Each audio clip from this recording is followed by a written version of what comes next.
ॐ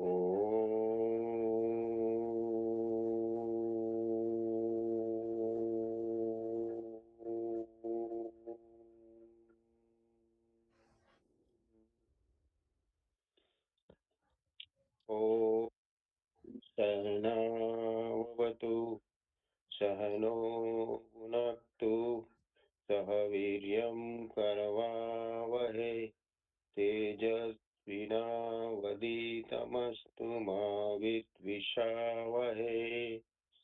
ओम शांति शांति शांति। इस चिंतन सत्र में उपस्थित सभी श्रोताजनों को मेरा नमस्कार।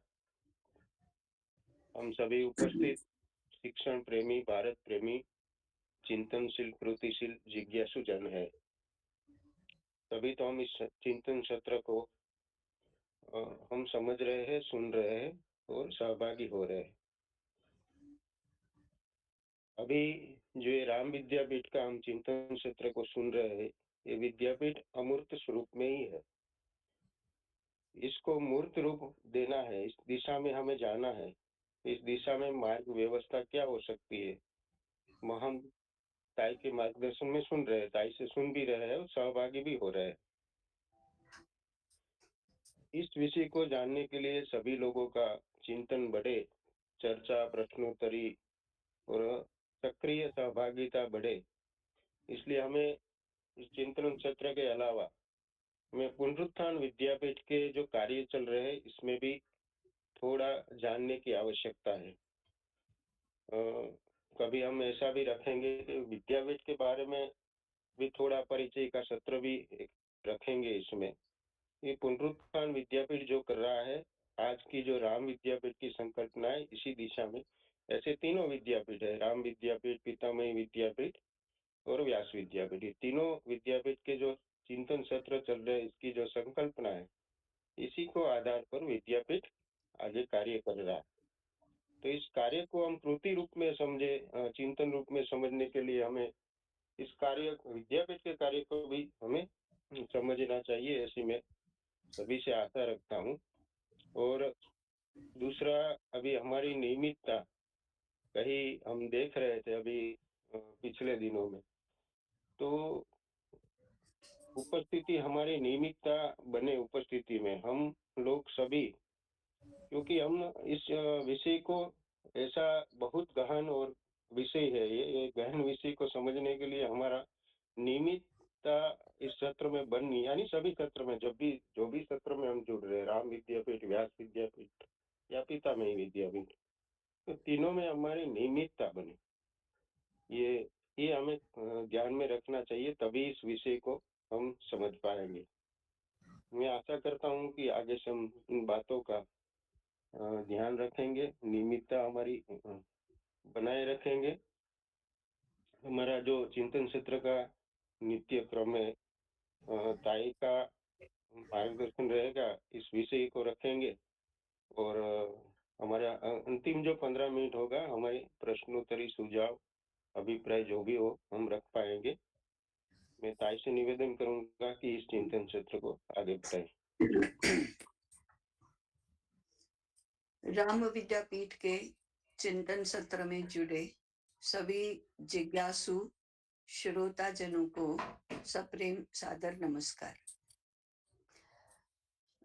गत सत्र में हमने थोड़ा विचार किया था कि राम विद्यापीठ में हायर एजुकेशन के क्षेत्र में, उच्च शिक्षा के क्षेत्र में कैसे कैसे डिपार्टमेंट्स रहेंगे। अर्थात वो एक थोड़ा सा उल्लेख था, थोड़ा सा विचार था कि हमारी शैक्षिक गतिविधियां और शैक्षिक स्वरूप कैसा रहेगा। वैसे उसी दिशा में चर्चा को आगे बढ़ाए तो बहुत अधिक इसका विस्तार हो सकता है, परंतु हम संक्षेप में ही इसकी बात करते हैं या कर सकते हैं। इसलिए गत चिंतन सत्र में हमने उसके शैक्षिक स्वरूप का थोड़ा बहुत उल्लेख किया था, आगे और भी करेंगे, परंतु आज के सत्र में हम उसके एक दूसरे आयाम पर बात करेंगे। यह दूसरा आयाम है विद्यापीठ की अर्थव्यवस्था। अब आज जो मैं कुछ बातें करने वाली हूँ, अ, वे सभी श्रोताजनों को आज के समय में सर्वथा असंभव ऐसी ही लगेंगे। जब असंभव लगती हैं, तो हम उन्हें अव्यावहारिक ऐसा भी कह देते, इट्स नॉट प्रैक्टिकल, ऐसा भी कहते हैं। अगर कुछ माने कि हाँ हाँ होना तो ऐसे चाहिए, परंतु तीसरा प्रश्न होता है, अरे कैसे हो सकता है, कौन करेगा, कोई मानेगा नहीं, कोई इससे सहमत होगा नहीं, कोई इसमें सहभागी बनेगा नहीं। ऐसे हम अपनी असमर्थता भी प्रकट करते हैं। और फिर उसके साथ जुड़ा हुआ क्यों ऐसा होना चाहिए, लेकिन दुनिया कितनी आगे बढ़ गई है और हम ऐसे पुराने ख्यालों में पुरानी बातें करेंगे, ये नहीं नहीं ऐसा नहीं होना चाहिए। ऐसी सारी बातें हमारे मन में आ सकती हैं, सुनते सुनते भी आ सकती हैं, सुनने के बाद भी आ सकती हैं। इसलिए मेरा पहला निवेदन है कि सहमति, असहमति, संभावना, असंभावना, सामर्थ्य, असामर्थ्य, इन बातों को अभी ज़रा हम एक तरफ करके पहले केवल हमारे मुद्दे क्या हैं, इसकी ओर ध्यान दें और फिर धीरे-धीरे करके उसके ऊपर हमारा चिंतन हम आगे बढ़ाते जाएँ। धैर्यपूर्वक, कुछ भी निर्णय पर नहीं आना, कुछ भी निष्कर्ष नहीं निकालना और करना और सुनना या उसके ऊपर विचार करना। तो पहली बात है कि राम विद्यापीठ पूरे देश भर में विद्यापीठों की, महाविद्यालयों की, विद्यालयों की श्रृंखला चलाएगा, क्योंकि वह 140 करोड़ जनसंख्या के लिए शिक्षा की व्यवस्था करेगा और समग्र शिक्षा योजना को लेकर करेगा। तो उसकी संख्या भी बहुत होगी, विस्तार भी बहुत होगा। तो प्रश्न है कि उसकी अर्थव्यवस्था कैसे चलेगी? सरकार से तो कोई पैसा नहीं मिलेगा, नहीं मिलेगा ऐसा नहीं, राम विद्यापीठ चाहेगा भी नहीं, क्योंकि पहला मुद्दा है सरकार आधारित नहीं, शासन आधारित नहीं, समाज आधारित बनकर विद्यापीठ अपना योगक्षेम चलाएगा, अपना निर्वाह चलाएगा। अब वो कैसे चलाएगा? तो उसके लिए पहले कुछ मूल बातें शिक्षा को लेकर, शिक्षा व्यवस्था को लेकर हमें समझनी होंगी। पहला मुद्दा है शिक्षा निःशुल्क होनी चाहिए, फीस नहीं देनी पड़नी चाहिए पढ़ने के लिए। इस मुद्दे से कुछ लोग सहमत होंगे, कुछ लोग सहमत नहीं होंगे। अनेक लोगों की मानसिकता होती है कि जो निःशुल्क मिलता है, मुफ्त में मिलता है, वो तो अच्छा नहीं होता। ये तो मूल्यवान नहीं होता। उसमें क्या रखा है? ऐसी मानसिकता आज बन गई है। कुछ लोगों की ऐसी नहीं है, कुछ परंतु अधिकांश लोगों की ऐसी बनती है कि निःशुल्क जो भी मिलता है, मुफ्त मिलता है, वो मूल्यवान नहीं होता। इसी विचार से प्रेरित होकर आज सरकारी विद्यालयों में, जैसे सरकारी प्राथमिक विद्यालय निःशुल्क ही चलते हैं, लड़कियों की शिक्षा निःशुल्क चलती है, परंतु उसमें कोई नहीं जाता। कोई माने अपने आप को अच्छे घर के मानने वाले लोग सरकारी प्राथमिक विद्यालयों में अपने बच्चों को नहीं भेजते हैं, जबकि उसी में सबसे अधिक क्वालिफाइड स्टाफ रहता है, तो भी नहीं भेजते हैं। अरे उसमें तो कैसे बच्चे जाते हैं, हमारे बच्चों के संस्कार खराब होंगे, ऐसा-ऐसा करके। परंतु ऐसा क्यों हुआ? जो धनवान लोग हैं, जो संभ्रांत अपने आप को मानने वाले लोग हैं, उन्होंने सरकारी विद्यालयों का, सरकारी शिक्षा व्यवस्था का त्याग किया है। हम उसके कारणों में नहीं जाएँगे, परंतु मानसिकता क्या है, जो निःशुल्क होता है, मुफ्त होता है, उसमें जाने लायक नहीं होता। ये एक मानसिकता है। दूसरा है निःशुल्क शिक्षा की निःशुल्क जो चीज़ मिलती है, उसकी कोई कीमत नहीं होती। उसके प्रति हम कोई बहुत ज़्यादा ध्यान दे नहीं देते, उसको गंभीरता से नहीं लेते। ये भी अधिकांश लोगों की मानसिकता होती है। इसलिए आप निःशुल्क बनाओ शिक्षा को, तो लोग इसे कैज़ुअली लेंगे, बहुत ही उसकी तरफ गंभीरता से ध्यान नहीं देंगे। ये भी मानसिकता होती है। तीसरा, निःशुल्क शिक्षा देंगे तो वो कैसे चलाएँगे? पैसा तो चाहिए, तो कैसे चलाएँगे ये भी प्रश्न होता है। तो इस बात पर हमें विचार करना चाहिए कि निःशुल्क शिक्षा को हम लोगों में स्वीकृत कैसे बनाएँगे? मानसिकता में उसकी प्रतिष्ठा कैसे करेंगे? इसकी प्रतिष्ठा संचालकों में और शिक्षकों में नहीं होगी। क्योंकि शिक्षक दूसरा सिद्धांत है पढ़ाने के पैसे नहीं लेना, तो फिर अध्यापक बिना वेतन लिए कैसे पढ़ाएंगे? उनके योगक्षेम का क्या होगा? ये प्रश्न तो आएगा। अब शिक्षकों को भी, अध्यापकों को भी, विद्वानों को भी अपना भी पेट होता है, अपना जीवन होता है, अपना कुटुंब भी होता है, उनको भी उनका भी पालन करना है, कुटुंबीजनों का। तो फिर वो कैसे चलेगा? वेतन तो चाहिए, पैसा तो चाहिए, नहीं तो कैसे चलेगा? पैसा तो चाहिए, ये बात सही है, परंतु पढ़ाने के पैसे नहीं लेना, ये इसके साथ मेल नहीं बैठता। तो भारतीय शिक्षा व्यवस्था में ये 2 बातें तो अहम हैं। पढ़ने के पैसे नहीं देने पड़ने चाहिए और पढ़ाने के पैसे नहीं लिए जा सकते, क्योंकि विद्या, अन्न, औषध, अ, पानी, हवा आदि जीवन रक्षक बातें और संस्कार, ज्ञान, संस्कृति आदि से संबंधित बातें अ, पैसे से क्रय विक्रय की जाने वाली बातें नहीं है। उसके पीछे का मानस ये है कि ये सब भौतिक पदार्थों से ऊपर की बातें हैं, परे हैं। इसलिए उनका मूल्य पैसे में नहीं आंका जाता, इसलिए वह अर्थनिरपेक्ष होनी चाहिए। इसके लिए शब्द सही है अर्थनिरपेक्ष। पैसे के साथ उसका संबंध न जोड़ो, मूल्य मापन न करो।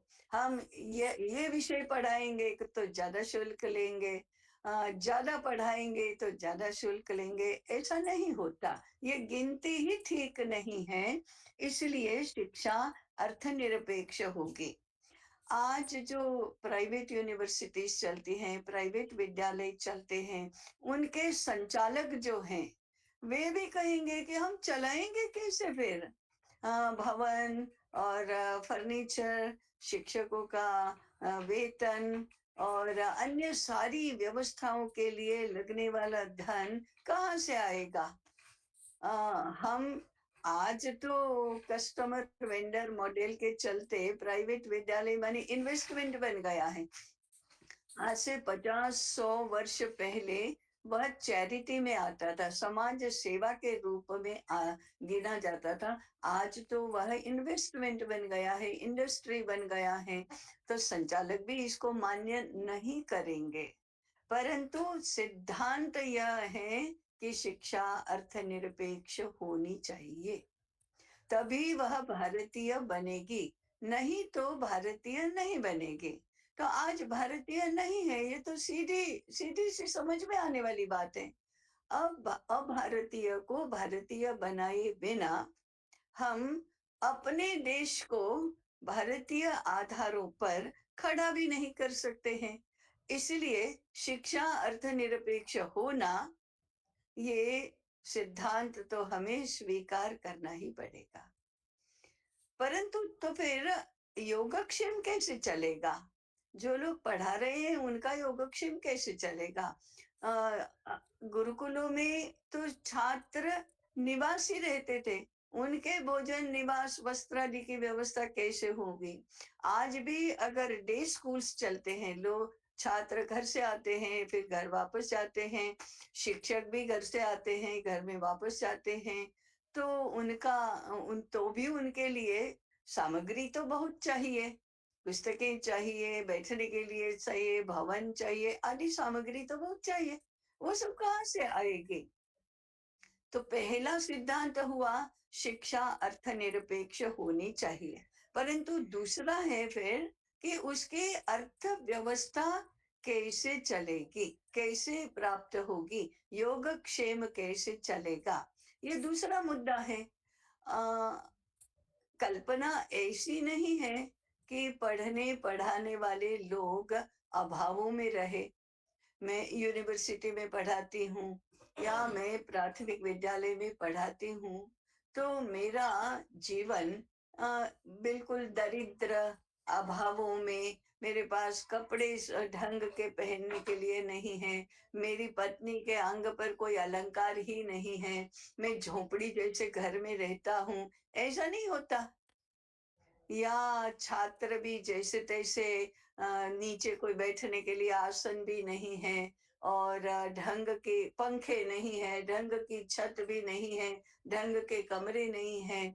ऐसे विद्यालय में नहीं पढ़ते। इसकी कल्पना ऐसी नहीं है कि अर्थनिरपेक्ष होगा तो सब अभावों में जिएंगे। नहीं, कल्पना ऐसी है कि शुल्क नहीं लेंगे या वेतन नहीं लेंगे तो भी अध्यापक और विद्वान लोग अच्छे से रह पाएंगे, सम्मानजनक स्वरूप में रह पाएंगे, अभावों में नहीं रहेंगे। बैठने के लिए, पढ़ने के लिए, खेलने के लिए सामग्री भी जितनी चाहिए उतनी होगी, अच्छी होगी, अच्छे स्थान पर बैठकर पढ़ेंगे, सुंदर और स्वस्थ ऐसा वातावरण होगा।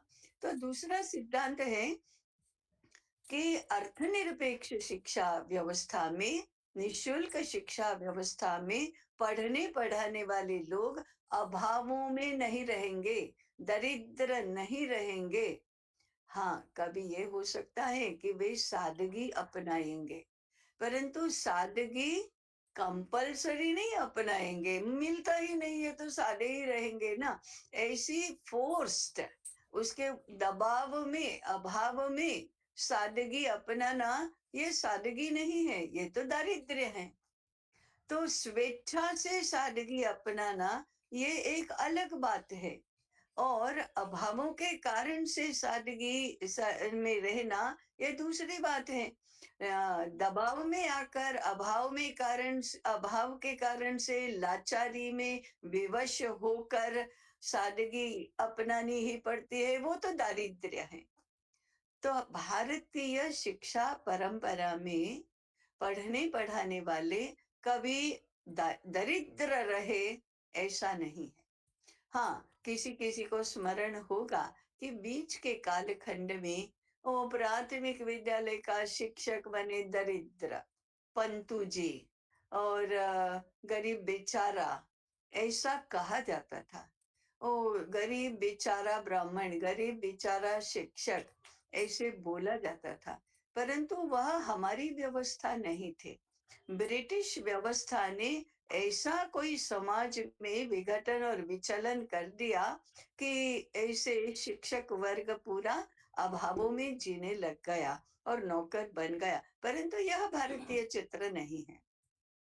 भारतीय व्यवस्था में जिसने स्वेच्छा से सादगी अपनाई है, विवशता से नहीं, समाज तो उनको अत्यंत उत्तम अर्थव्यवस्था में रखता है। ऐसे ही शिक्षा व्यवस्था की कल्पना की गई है। गुरुकुल कभी ऐसे अभावों में नहीं रहते थे। गुरुकुल हम किसके लिए प्रयोग कर रहे हैं? किसी भी विद्यालय के लिए। विद्यापीठ या गुरुकुल, ये महाविद्यालय हो, विश्वविद्यालय हो, माध्यमिक विद्यालय हो, प्राथमिक विद्यालय हो, किसी के लिए हम गुरुकुल संज्ञा का प्रयोग करते हैं। तो पहला है, गुरुकुल अभावों में नहीं रहता। गुरुकुल में पढ़ने पढ़ाने वाले लोग भी अभावग्रस्त नहीं रहते। दूसरा है, वे अत्यंत सम्मानजनक स्थान पर होते हैं। समाज में गुरुकुलों का स्थान श्रेष्ठ है। गुरुकुलों में पढ़ने पढ़ाने वालों का भी स्थान अत्यंत सम्मानजनक है। सम्मान भी अर्थनिरपेक्ष है। माने बहुत पैसा है इसलिए सम्मान नहीं, बहुत ज्ञान है इसलिए सम्मान है। ज्ञान की साधना कर रहे हैं, ज्ञान की उपासना कर रहे हैं, इसलिए सम्मानजनक है। तो शिक्षकों का और छात्रों का गुरुकुलों का स्थान तो सम्मानजनक है। अर्थनिरपेक्ष शिक्षा में सम्मानजनक स्थान प्राप्त करने वाले विद्यालयों की कल्पना की गई है।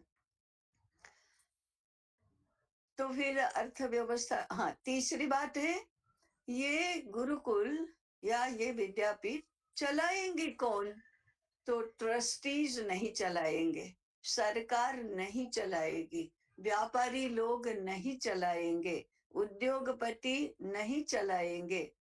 माने जिनका सत्ता और पैसे के साथ संबंध है, पैसे का ही व्यवहार होता है, सत्ता का ही व्यवहार होता है, ऐसे लोग विद्यालय नहीं चलाएंगे, गुरुकुल नहीं चलाएंगे।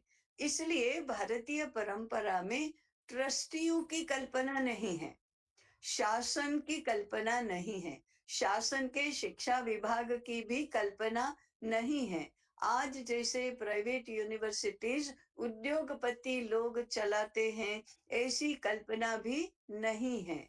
हम जब स्वायत्त शिक्षा की बात करेंगे तब इस मुद्दे पर अधिक चर्चा करेंगे, परंतु अभी अर्थव्यवस्था के साथ जुड़ा हुआ मुद्दा है, तो उतना ही उल्लेख करना पर्याप्त है कि चलाने वाले लोग पैसे वाले नहीं हैं, चलाने वाले लोग सत्ताशील नहीं हैं। इसलिए शासन और प्रशासन, उद्योग और व्यापार संचालन करने वाली एक ट्रस्टी की व्यवस्था, ये तो 19वीं शताब्दी से प्रारंभ हुई व्यवस्था है। वेद काल से लेकर 19वीं शताब्दी के पूर्वार्ध तक ऐसी कोई व्यवस्था शिक्षा में नहीं थे। मैंने 1835 के बाद 40-45 के तक आएंगे हम, 19वीं शताब्दी के पूर्वार्ध की समाप्ति तक आएंगे, तो वेद काल से लेकर तब तक शासन का कोई शिक्षा विभाग नहीं था, इसलिए शासन तो वह चलाएगा नहीं। और ट्रस्टीशिप 1860 में सोसाइटी रजिस्ट्रेशन एक्ट आया, उसके पहले ट्रस्टी की सोसाइटी की व्यवस्था भी नहीं थी। और व्यापार करने वाले और उद्योग चलाने वाले तो इसकी कल्पना भी नहीं करते थे कि हम स्कूल चलाएंगे, ऐसा था ही नहीं। तो फिर ये चलाएगा कौन? तो विद्यापीठ चलाने की, गुरुकुल चलाने की जिम्मेदारी कुलपति की है, आचार्यों की है। तो शिक्षक, ये कुलपति हो या आचार्य हो, ये शिक्षक है, शिक्षक की है। और उनके पास जो छात्र पढ़ते हैं वे उसमें सहभागी होते हैं, सहयोगी नहीं, सहभागी होते हैं। तो गुरुकुल चलाने का दायित्व, उसकी अर्थव्यवस्था करने का दायित्व, उनका योगक्षेम संपादन करने का दायित्व शिक्षकों का और छात्रों का है। ये भारतीय व्यवस्था है, ये कोर एलिमेंट है। मैं फिर से याद करवाती हूँ, सुनने वाले भी और इसके बारे में चिंतन करने वाले, व्यवस्था करने वाले भी कहेंगे ये तो संभव ही नहीं है, शिक्षक कैसे कर सकता है। इस मामले में हम तुरंत शब्द प्रयोग करेंगे, शिक्षक बेचारा कैसे करेगा, या फिर और अधिक अच्छी तरह से बोलना है तो कहेंगे अरे शिक्षक पढ़ाएगा कि अर्थव्यवस्था करेगा। छात्र पढ़ेंगे कि अर्थव्यवस्था में सहभागी होंगे? अभिभावक तुरंत कहेंगे अपने बच्चों को हम पढ़ने के लिए भेज रहे हैं, अर्थव्यवस्था करने के लिए नहीं, अर्थार्जन करने के लिए नहीं। तो पहले तो ये इसको सिरे से नकारा जाएगा, परंतु नकारने से वह सही नहीं हो जाता। नकारने से उसका जो सिद्धांत है, मूल्य है, वो कम नहीं हो जाती। इसलिए हमको तो ये कैसे हो सकता है या कैसे होता था? आज हम जब कैसे हो सकता है का विचार करते हैं, तो नए से कुछ नहीं विचार करना है। पहले तो परंपरा को याद करो। हजारों वर्षों से ये कैसे चलता था? अगर हजारों वर्षों से ये चलता था और गुरुकुलों की विद्यापीठों की स्थिति भी अच्छी थी, उनका स्थान भी सम्मानजनक था और भारत ज्ञान निष्ठ और समृद्ध ऐसा देश था। बलवान, धनवान, ज्ञानवान, शीलवान, गुणवान, चरित्रवान, सुसंस्कृत ऐसा देश था। तो वो कैसे होता था? इसकी पहले जानकारी ही केवल प्राप्त करेंगे तो हमें बहुत सारा मार्गदर्शन तो हमारी परंपरा से ही मिलेगा। उसके बाद बीच के 200 वर्ष भी नहीं हुए। 19वीं शताब्दी का पूर्वार्ध देखो, 1850 के बाद की बात देखो, तो अभी तो 200 वर्ष भी नहीं हुए हैं।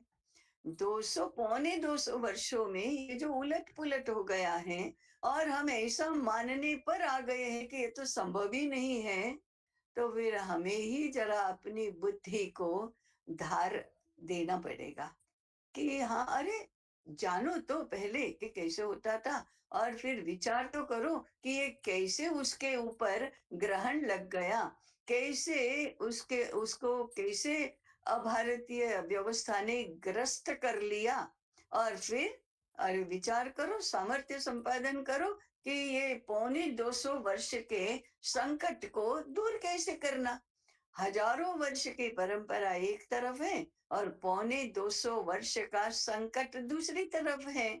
और हम आज फिर यदि अपनी भारतीय परंपरा से ही जुड़ना चाहते हैं और फिर से भारतीय बनना चाहते हैं, तो हमारे पास इतनी बुद्धि और इतना पराक्रम तो है कि हम ये कर पाएंगे। ऐसा विचार करके इस अर्थव्यवस्था के मुद्दे की ओर हमने देखना चाहिए। तो फिर इतनी पार्श्वभूमि के बाद अब हम आते हैं कि ये अर्थव्यवस्था कैसे चलती थी। विद्यापीठ बड़े बड़े बने, ये छोटे छोटे गुरुकुलों की बात नहीं है। तक्षशिला विद्यापीठ को तो हमको पता है कि हजारों छात्र पढ़ते थे। वह तो वैश्विक स्तर का ऐसा विद्यापीठ था। नालंदा ऐसा ही विद्यापीठ था। वो भी ऐसे ही चलता था। वो कोई सरकार की मेहरबानी से नहीं चलता था या उद्योजकों की मेहरबानी से नहीं चलता था। मेहरबानी शब्द विद्यापीठों के लिए है ही नहीं। विद्यापीठ ही समाज पर मेहरबान होते हैं। विद्यापीठों पर मेहरबानी करने वाला और कोई नहीं होता है। तो कैसे चला होगा, कैसे चलता था, ये जानना हमारे लिए बहुत ही उपयोगी रहेगा। तो सामान्य अगर एक एक विद्यालय, इंडिविजुअल और कलेक्टिव, ऐसे हम गुरुकुलों की बात करेंगे, तो इसकी जो पारंपरिक व्यवस्था है उसमें 4 बातों का समावेश होता है। 4 बातों में पहली है, उसको उसका टेक्निकल नाम है समित पाणी। ये 2 शब्दों का बना हुआ शब्द है। समित एक शब्द है, पाणी दूसरा शब्द है। समित का अर्थ है समिधा, पाणी का अर्थ है हाथ। समिधा हाथ में लिए हुए उस व्यक्ति को कहते हैं समित पाणी। समिधा क्या है? यज्ञ करते हैं, उसमें जब हम होम करते हैं तो उसमें अन्य द्रव्यों के साथ साथ लकड़ी के टुकड़े भी होते हैं। इस लकड़ी के टुकड़े को समिधा कहते हैं। यही यज्ञ में जो हवि द्रव्य होते हैं उसमें ये समिधा मुख्य भाग होती है। तो समीधा हाथ में लिए हुए व्यवस्था क्या है या रिवाज क्या है? छात्र जब प्रवेश के लिए गुरु के पास आता है, तब हाथ में समीधा लेकर आता है और गुरु के चरणों में अर्पण करता है और प्रवेश की अनुमति मांगता है। अब ये मैंने कहा ना कि ये रूप प्रतीकात्मक है। हमारी परंपरा भी है कि जब बड़ों के पास जाते हैं, भगवान के पास जाते हैं, साधु सन्यासी के पास आश्रम में जाते हैं, इवन किसी के घर भी जाते हैं, तो हाथ में कुछ लिए बिना नहीं जाते, खाली हाथ नहीं जाते। तो इसी परंपरा का एक हिस्सा है कि अध्ययन करने के लिए गुरु के पास जाना है, तो हाथ में कुछ लेकर जाओ। जो हाथ में लेकर जाना है उसको समीधा कहते हैं। ये रूपकात्मक है। इसका क्या अर्थ है कि गरीब से गरीब छात्र भी समीधा तो हाथ में लेकर आ ही सकता है। इसलिए उसी को स्टार्टिंग पॉइंट बनाया कि हाथ में कुछ नहीं तो समीधा लेकर जाओ। परंतु कुछ लेकर आना है, मैंने क्या लेकर आना है? तो छात्र के माता पिता की हैसियत के अनुसार लेकर आओ। ये प्रवेश शुल्क नहीं है। गुरु तय नहीं करता है। गुरुकुल के नियम नहीं है कि इतना प्रवेश शुल्क होगा। यह देने वाला तय करता है। देने वाला सम्मान की भावना व्यक्त करने के लिए तय करता है कि गुरु के पास खाली हाथ नहीं जाना। तो फिर कितना लेकर जाना? अपनी हैसियत से लेकर जाना। राजा का बेटा होगा तो राजा की हैसियत से लेकर आएगा। वो हाथ में भले ही समीधा हो, परंतु साथ में बहुत कुछ संपत्ति होगी राजा की हैसियत के अनुसार। तो ये समित पाणी होकर आना, ये सम्मान दर्शाने का एक रिवाज है, परंतु उसका आर्थिक इम्प्लीकेशन भी है। समित पाणी से प्राप्त हुए जो भी पदार्थ हैं, जो भी धन है, उससे विद्यापीठ का या गुरुकुल का निर्वाह चलता है। परंतु निर्वाह चले इस हेतु से समित पाणी होकर लोग नहीं आते। तो ये जो एक वैल्यू है कि आप पैसे की ओर मत देखो, भावना की ओर देखो। भावना की ओर देखोगे तो संबंध भी अच्छे रहेंगे, परस्पर सम्मान और स्नेह भी रहेंगे और अर्थ की व्यवस्था भी हो जाएगी। इसलिए अर्थव्यवस्था तो करना, परंतु भावना, सम्मान, स्नेह आदि को पहला क्रमांक देना और जो समिधा के रूप में जो भी धन लेकर आते हैं उसको गौण स्थान देना। भले ही उससे योगक्षेम में योगदान होगा उसका। तो ये जो समित पाणी की व्यवस्था है, वह एक व्यवस्था है गुरुकुल के योगक्षेम की। परंतु वह तो वन टाइम है। प्रवेश तो एक ही बार होता है, फिर तो वह 12-15 वर्ष तक गुरुकुल में पढ़ने वाला है या विद्यालय में अध्ययन करने वाला है। भले ही रोज आए और रोज जाए, तो भी 12 वर्ष तो पढ़ेगा, 15 वर्ष तो पढ़ेगा। अगर हायर एजुकेशन की भी व्यवस्था है तो 20 वर्ष तक तो पढ़ेगा। तो ये जो 12, 15, 17, 20 वर्ष तक पढ़ेगा, उसमें प्रवेश शुल्क तो एक ही बार देना है। तो फिर ये बहुत थोड़ी सी राशि होगी, थोड़ा सा हिस्सा होगा, परंतु होगा जरूर। ये इसलिए कि जो पढ़ने के लिए आते हैं, उन छात्रों के माता पिता के मन में सम्मान के साथ साथ यह व्यावहारिक विचार भी रहता है कि गुरुकुल में पढ़ने वाले छात्रों को और आचार्यों को खाना पीना भी होता है। इसलिए हमारा उसमें योगदान रहना चाहिए। और इस भावना से जब होता है, तब कैसा होता है विचार? जितना अधिक दे सके उतना दो। जितना अधिक दे सके उतना दो। तो हमारी हैसियत तो है ही, साथ साथ में अधिक देने का भाव भी है। तो पहली बात तो ये कि समित पानी ये गुरुकुलों की अर्थव्यवस्था का एक हिस्सा है। दूसरा है गुरु दक्षिणा। ये तो शब्द हमने बहुत सुना है, बोला है, पढ़ा है, और कभी-कभी हमने भी इसका प्रयोग किया है। गुरु दक्षिणा हम देते ही हैं। संघ के लोगों को गुरु दक्षिणा क्या होती है पता है। पढ़ने के बाद हम अभी भी गुरु दक्षिणा कभी-कभी कई-कई संस्थानों में देते ही हैं। तो ये गुरु दक्षिणा क्या है? अ, हम पढ़े तब तो निःशुल्क पढ़े, परंतु अब हम अर्थार्जन करते हैं तो फिर गुरुकुल का विचार तो आना ही चाहिए, हमें वापस तो देना ही चाहिए। गुरु के पास पढ़े हैं तो गुरु का ऋण हमारे पर है, इसलिए वह चुकाना चाहिए। हम मुफ्त में कुछ भी नहीं रख सकते हमारे पास। ये विचार एक है। अब इस गुरु के ऋण को ऋषि ऋण कहते हैं। ऋषि ऋण क्या है? दो प्रकार से होता है। एक है जो ज्ञान हमने संपादन किया है गुरु से, उस ज्ञान का अपने जीवन में सदुपयोग करना, समाज के जीवन में अपने ज्ञान का उपयोग करके योगदान करना। तो अपने ज्ञान का उपयोग इस प्रकार से करना कि हमारा अपना भी भला हो, अपना भी जीवन ज्ञाननिष्ठ बने और समाज को भी ज्ञाननिष्ठ बनाने में उसका योगदान हो।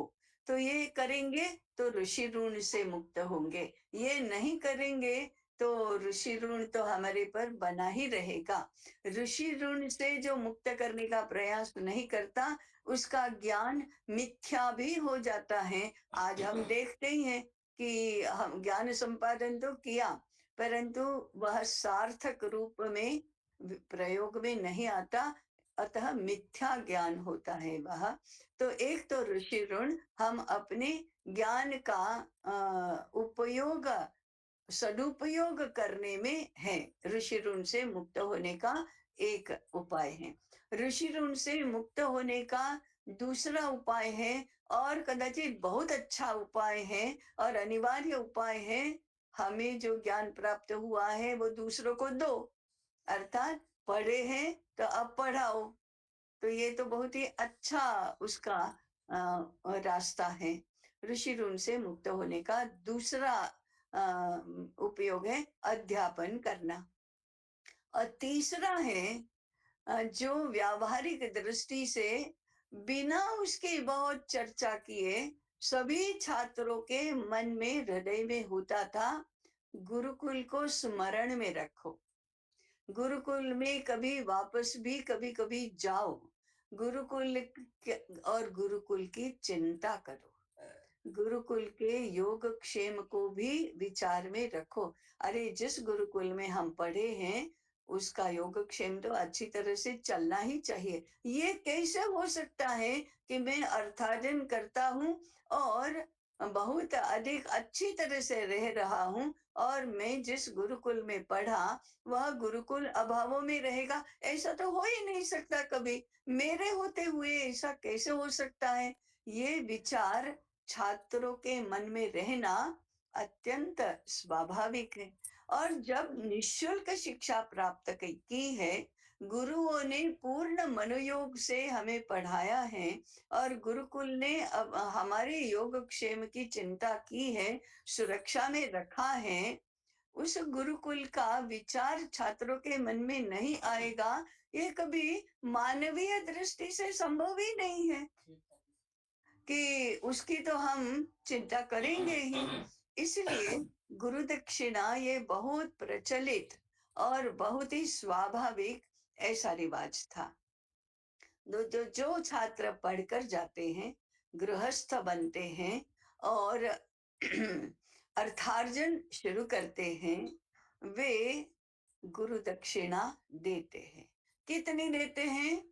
अपने मनोभाव के अनुसार, और अपनी हैसियत के अनुसार।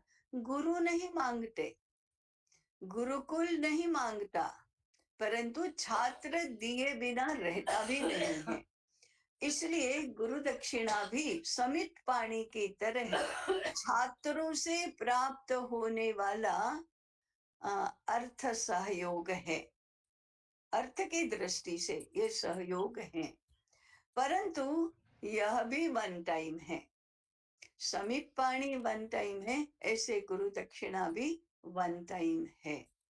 वह वन टाइम न रहे ऐसा विचार हम कर सकते हैं, परंतु परंपरा में जो है वह वन टाइम होता है। परंतु विद्यापीठों का निर्वाह योगक्षेम उससे चलता है। आज न तो आज समित पाणी की व्यवस्था प्रवेश शुल्क में बदल गई है। गुरु दक्षिणा की तो व्यवस्था है ही नहीं, क्योंकि उन्होंने तो शुल्क दिया हुआ होता है। इसलिए विद्यालय से गए, अध्ययन पूर्ण हो गया, तो अब विद्यालय के साथ कोई संबंध ही नहीं है। तीसरा, इतने अधिक प्रकार के विद्यालयों में पढ़े हैं, प्राइमरी में कहीं और, माध्यमिक में कहीं और, महाविद्यालय में कहीं और, विश्वविद्यालय कहीं और, रिसर्च कहीं और, ऐसे इतने अनेक प्रकार के विद्यालयों से हम छात्र का संबंध बनता है कि किस विद्यालय को गुरु दक्षिणा दे। तो एक तो ये भी नहीं निश्चित, और शुल्क तो दे दिया, अब क्या है, विद्यालय का क्या है, अब तो हमें आगे का जीवन का विचार करना है। इसलिए गुरु दक्षिणा की संकल्पना भी नहीं है, परंतु इनके बारे में हमें पुनः विचार करना चाहिए, समाज मानस में इसको बिठाना चाहिए। और गुरु दक्षिणा की स्थिति ऐसी होनी चाहिए कि जो छात्र ही, हम स्वयं जिन विद्यालय पे पढ़े हैं, विद्यालयों में पढ़े हैं, उनके योगक्षेम की चिंता सम्मान से, आत्मीयता से और व्यावहारिक पद्धति से करें। तो ये जो दो व्यवस्थाएं हैं, उनके बारे में हमें युगानुकूल, भले ही हम युगानुकूल कहें, आज भी छात्र और शिक्षक के संबंध को पुनर्व्यवस्थित तो करना ही होगा। आज भी भावना को पुनर्जागृत तो करना ही होगा, और आज भी व्यवस्था को पुनः कैसे बिठाएं इसका विचार भी करना ही होगा। उसके मूल में निशुल्क शिक्षा, अर्थनिरपेक्ष शिक्षा व्यवस्था, इसका सिद्धांत भी ध्यान में लाना ही होगा। परंतु बात ध्यान रहे, ये वन टाइम व्यवस्थाएं अभी तो हैं। समित पाणी तो कभी वन टाइम से ऑल टाइम नहीं हो सकती। गुरु दक्षिणा वन टाइम से ऑल टाइम हो सकती है, यदि हम उसका विचार उस रूप में करें तो मुझे लगता है कि अर्थव्यवस्था के इस आज के चिंतन सत्र में हमने कुछ मूल सिद्धांतों की और दो व्यवस्थाओं की बात की है, परंतु और भी दो व्यवस्थाएं हैं जो इनसे बढ़कर हैं। इसकी चर्चा हम अगले सत्र में करेंगे। वैसे सभी व्यवस्थाओं का विचार एक सत्र में हो जाता तो पूर्ण विषय एक साथ आ जाता, परंतु तो फिर उसका थोड़ा बहुत भी विस्तार जो करने की आवश्यकता है वो नहीं होता। इसलिए हम 2 सत्रों में, और आवश्यकता पड़ी तो 3 सत्रों में इस अर्थव्यवस्था का विचार पूर्ण करेंगे। आप भी इसमें चिंतन करते रहिए। और विधायक चिंतन में किसको कहती हूँ, अरे ये तो कैसे संभव है, ताई तो बात करेंगी, परंतु आज कोई मानने वाला है क्या, ऐसे नकारात्मक पद्धति से नहीं। हजारों वर्षों से जो होता आया अपने देश में, वो आज क्यों नहीं हो सकता, हो सकता है। इसका विचार हमें करना है। भले ही आज के आज नहीं, चिंतन सत्र आज सुना और कल से हो गया, ऐसा नहीं होगा, उसको थोड़ा समय लगेगा, परंतु ऐसा विधायक दृष्टि से हमारा चिंतन भी 15 दिन तक चलता रहे, ताकि और अच्छे मानस से हम अगले सत्र में सहभागी बन सके। इतना ही कहकर मुझे लगता है समय हो गया है, तो आज का विषय मैं पूर्ण करती हूँ। जिज्ञासा के लिए, सुझाव के लिए, अभिप्राय के लिए शेष समय है। हरिओम। जी, अभी 15 मिनट है हमारे पास इस सुझाव, अभिप्राय और प्रश्न के लिए। हम हैंड राइज़ करेंगे, मैं नाम बोलूँगा, वो अपना प्रश्न रखेंगे, सुझाव रखेंगे, अभिप्राय रखेंगे।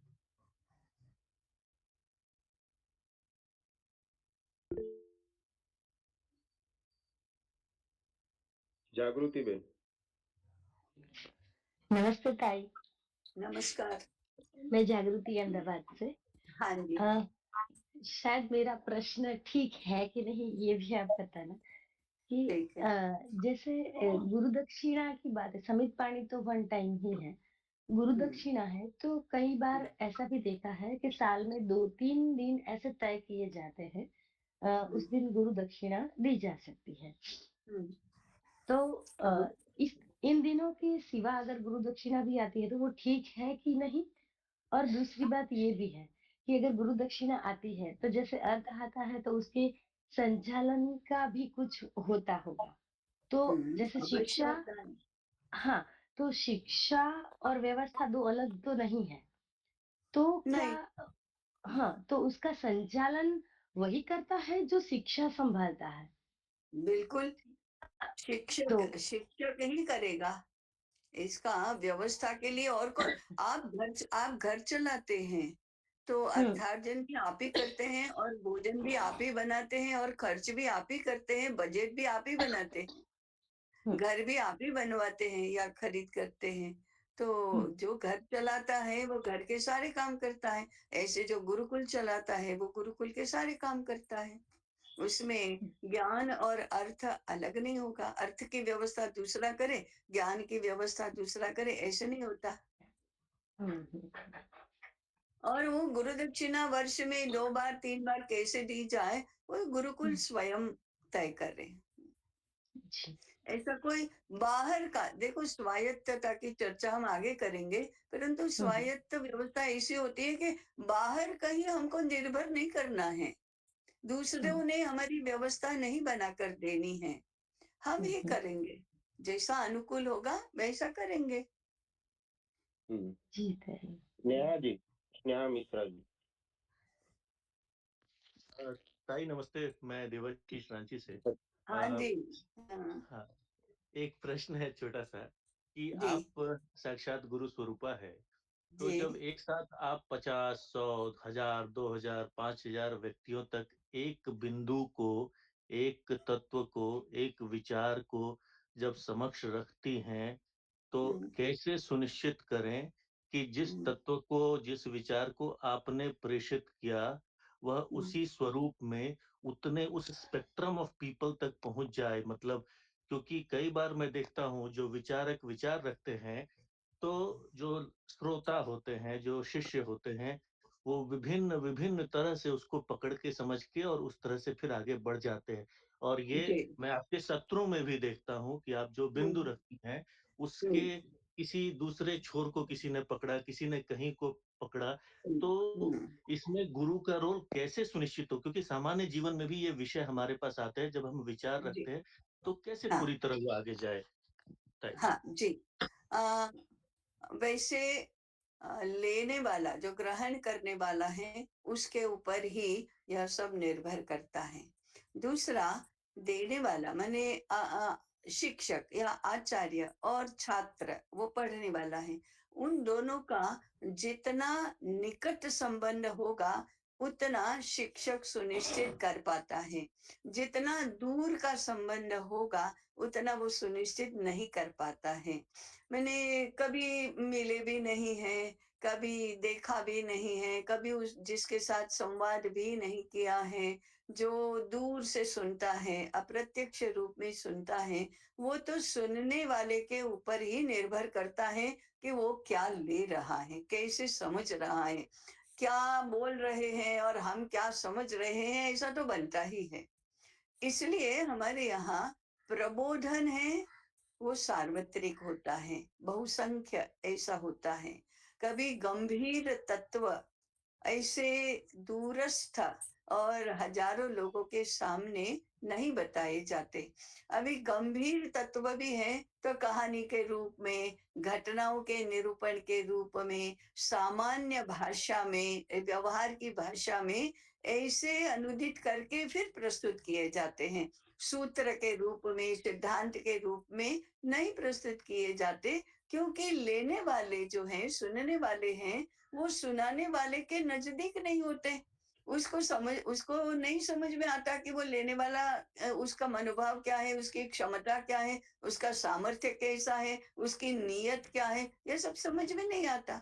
ऐसे के ऐसे सिद्धांत, सूत्र, गंभीर बातों के लिए उपनिषद पद्धति ही है कि साथ में बैठकर पढ़ो, आमने सामने बैठकर पढ़ो, जिज्ञासु बनकर पढ़ो, जिसमें पढ़ाने वाले को पूर्ण पता है, अंतर्बाह्य वो सुनने वाले को, पढ़ने वाले को जानता है। ऐसे हमारे यहाँ विभिन्न विभिन्न पद्धतियां हैं। शिक्षा उपनिषद पद्धति से अध्यापन, उस वहां से लेकर पुराणों में जो कथाओं के माध्यम से लोक प्रबोधन तक की विभिन्न श्रेणियां हैं। तो जब आपने जैसे 5000 संख्या का उल्लेख किया, वो तो प्रबोधन हो सकता है। हाँ, प्रबोधन भी सिद्धांत पर आधारित ही होता है। माने उपनिषद पद्धति से पढ़ाए जाने वाला, सिखाए जाने वाला सिद्धांत या तत्व अलग, और प्रबोधन के लिए जो कहानी बताई जाती है उसका तत्व अलग, ऐसा नहीं होता। इसी को कहते हैं, एक तरफ वेद है, दूसरी तरफ पुराण है। पुराण लोक के लिए है, वेद सामने बैठकर पढ़ने वाले छात्रों के लिए है। ऐसी इसकी व्यवस्था होती है। परंतु जब हम ये बात करते हैं तो सिद्धांत को जितना हो सके सरल बनाओ, ऐसा प्रयास करना पड़ता है। हमेशा इसमें यश प्राप्त होता है ऐसा तो नहीं होता, परंतु ये आज की हमारी व्यवस्था है, जिसकी अनेक मर्यादाएं हैं। मधुसूदन जी,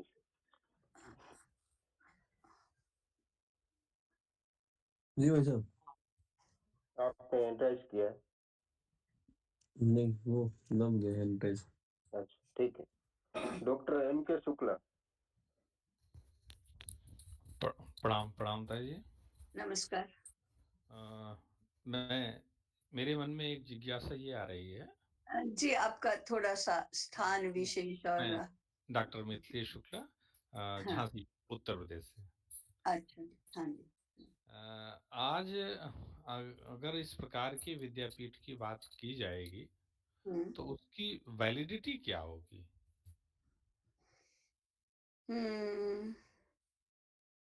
वैलिडिटी समाज में ज्ञान का जो स्थान होना चाहिए वही होगी।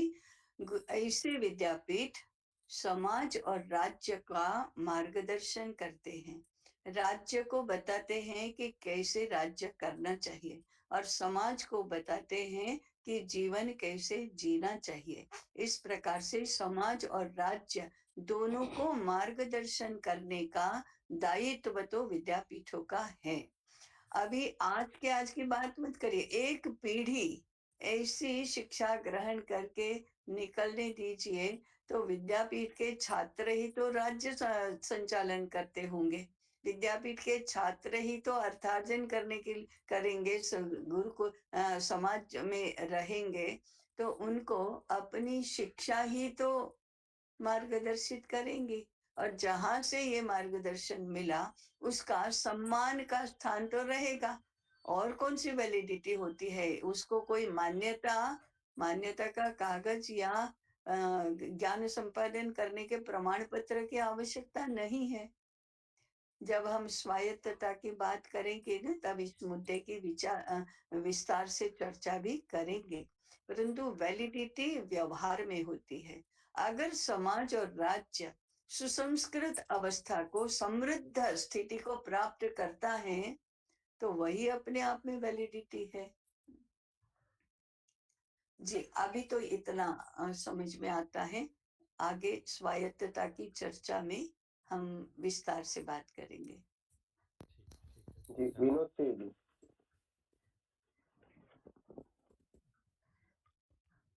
ताई नमस्ते, विनोद बोल रहा हूँ पालघर मुंबई से। जी हाँ।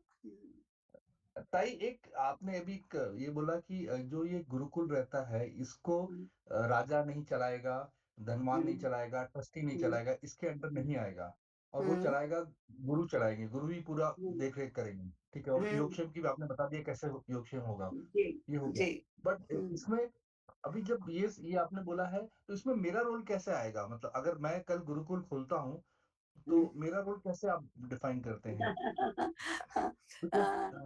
गुरु गुरु के बिना गुरुकुल नहीं होता, तो आप गुरु बनेंगे तभी गुरुकुल चलाएंगे। अच्छा, देखो, आपको ओके, घर चलाना है तो गृहस्थ बनना पड़ता है ना।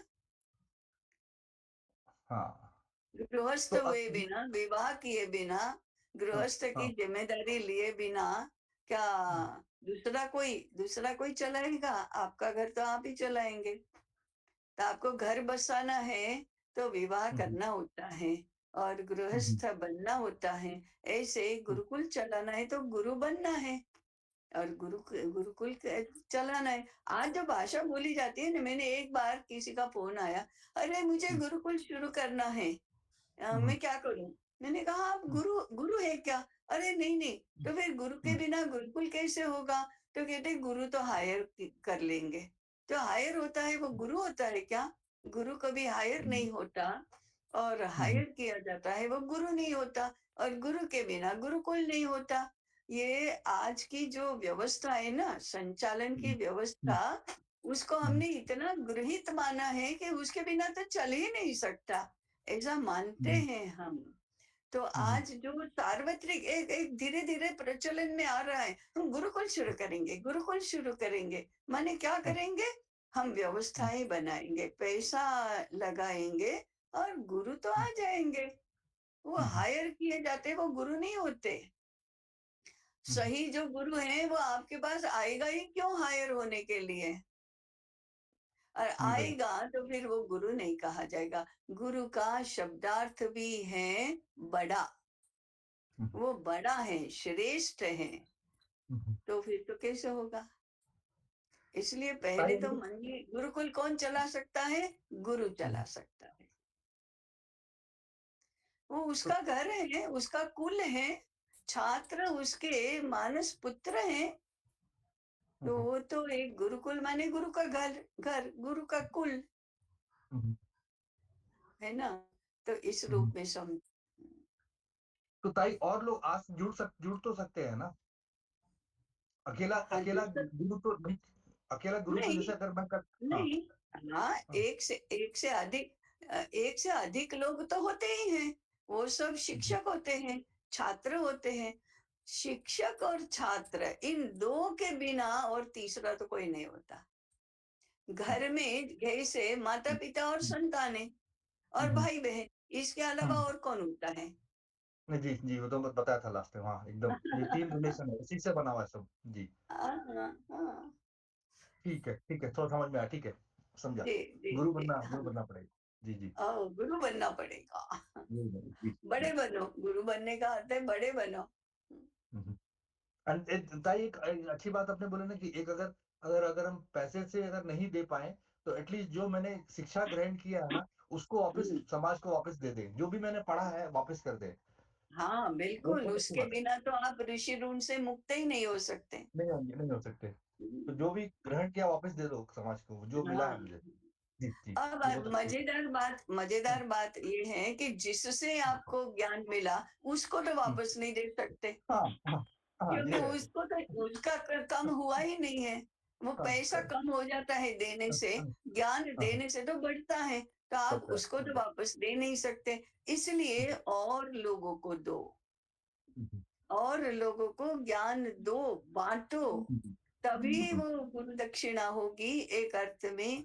तभी आप ऋषि ऋण से मुक्त होते हैं कि हमारे ज्ञान का उपयोग अपने लिए, दूसरों के लिए और भावी पीढ़ी छात्रों की निर्माण करने के लिए हो, तभी तो ऋषि ऋण से मुक्त हुआ जाएगा, और तभी तो ज्ञान की रक्षा होगी, ज्ञान का संवर्धन होगा और ज्ञाननिष्ठ समाज बनेगा। तो ठीक है। ये पढ़ना माने, हम पैसा देकर पढ़ते हैं ना, इसलिए उसकी कीमत नहीं है। इसलिए मुफ्त लेंगे ना, पैसा नहीं देंगे और फिर भी पढ़ाई करेंगे और गुरुकुल के अनुशासन में पलेंगे बढ़ेंगे तो फिर विचार और मानस सब बदल जाएगा। अरे अब मैं दिए बिना तो रह नहीं सकता, ऐसा अपने आप होगा। बस हाँ। एक पीढ़ी निर्माण हो, इतना धीरज रखकर गुरुकुल चलाओ, फिर देखो। जी सर, जी, जी बहुत अभी बहुत धन्यवाद, बहुत बहुत समय जी समय भी हो गया है। विनोद जी, आप फोन पे भी बात कर लेंगे, विस्तृत जो जानकारी प्रश्न है। कल्याण मंत्र से हम चिंतन सत्र को संपन्न करेंगे। कल्याण मंत्र। सर्वे भवन्तु सुखिनः, सर्वे सन्तु निरामया, सर्वे भद्राणि पश्यन्तु, मा कश्चित् दुःखभाग् भवेत्। ओम शांति शांति।